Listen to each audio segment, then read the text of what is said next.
নবী সাল্লাল্লাহু আলাইহি ওয়াসাল্লাম বলেছেন, কিয়ামতের মাঠে আল্লাহ পাক 7 শ্রেণীর মানুষকে এই আরশের ছায়ায় ছায়া দিবেন। কত শ্রেণী? যুবক ভাইরা হাদিসটা খুব ভালো করে শোনেন, কারণ এখানে সবগুলো হওয়ার মতো সম্ভাবনা আপনার আছে। 7টা শ্রেণীর অন্তর্ভুক্ত হওয়ার সম্ভাবনাই যুবকদের আছে, সবার নাই। 1 নম্বর হচ্ছে ন্যায়পরায়ণ শাসক। সুযোগ আছে তো? শাসন ক্ষমতা খারাপ কিছু না, কিন্তু শাসন ক্ষমতা পেয়ে যদি মানুষ ন্যায় বিচার করে ভালো, যদি জুলুম করে তাহলে আল্লাহর সামনে জবাবদিহি করতে হবে। That's all. 2 নম্বর সেই ব্যক্তি যার অন্তর মসজিদের সাথে ঝুলন্ত থাকে। কার সাথে? মোবাইলের সাথে না। কার সাথে? এখন অন্তর কার সাথে ঝুলন্ত থাকে? মোবাইলের সাথে। মসজিদের সাথে অন্তর ঝুলন্ত মানে কি? এটা কি সত্যি সত্যি কলিজে ঝুলা আছে না রূপকথা? মানুষ তো রূপক অর্থ বুঝতে পারে না এখন। মানে আপনি নামাজের জন্য, জামাতে নামাজ পড়ার জন্য উদ্গ্রীব হয়ে থাকেন, এটা হলো মসজিদের সাথে ঝুলন্ত হৃদয়।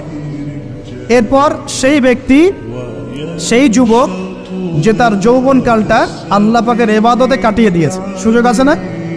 আছে কি নাই? যুবকদের সুযোগ আছে কি নাই? 4 নাম্বার সেই ব্যক্তি বা সেই 2 ব্যক্তি যারা একে অপরকে আল্লাহর জন্য মহব্বত করে।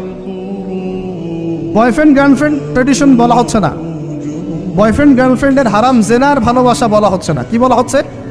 দিনের জন্যে, আল্লাহর জন্যে দুজন পরস্পরকে ভালোবাসে, আল্লাহর জন্যেই বিচ্ছেদ ঘটে। 5 নাম্বার সেই ব্যক্তি যাকে, যুবক ভাই শোনেন ভালো করে, সেই ব্যক্তি যাকে কোনো সুন্দরী নারী জেনার জন্য ডাকে। সুন্দরী উচ্চ বংশের কোনো মেয়ে নিজেই জেনা করার জন্য ডাকে, কিন্তু যুবক বলে আমি আল্লাহকে ভয় করি, ইন্নী আখাফুল্লাহ, আমি আল্লাহকে ভয় করি। এরকম যুবক আছে এখনো বাকি সমাজে? এখন তো ইচ্ছা করেই মানুষ জেনা করে। এখন তো জেনা এত সহজ, মানুষ 1000, 1500, 2000 টাকা দিয়ে জেনা করতে পারে। এই সমাজে জেনা সহজ, বিয়ে হয়েছে কঠিন। আর কে?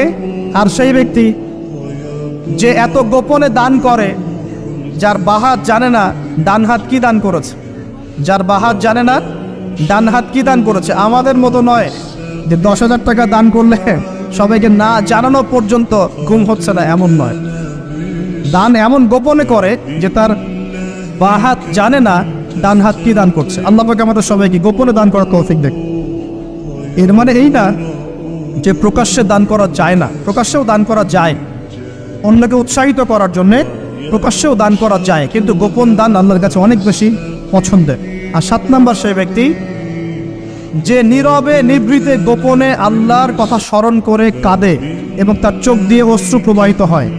এই 7 শ্রেণীর মানুষকে আল্লাহ পাক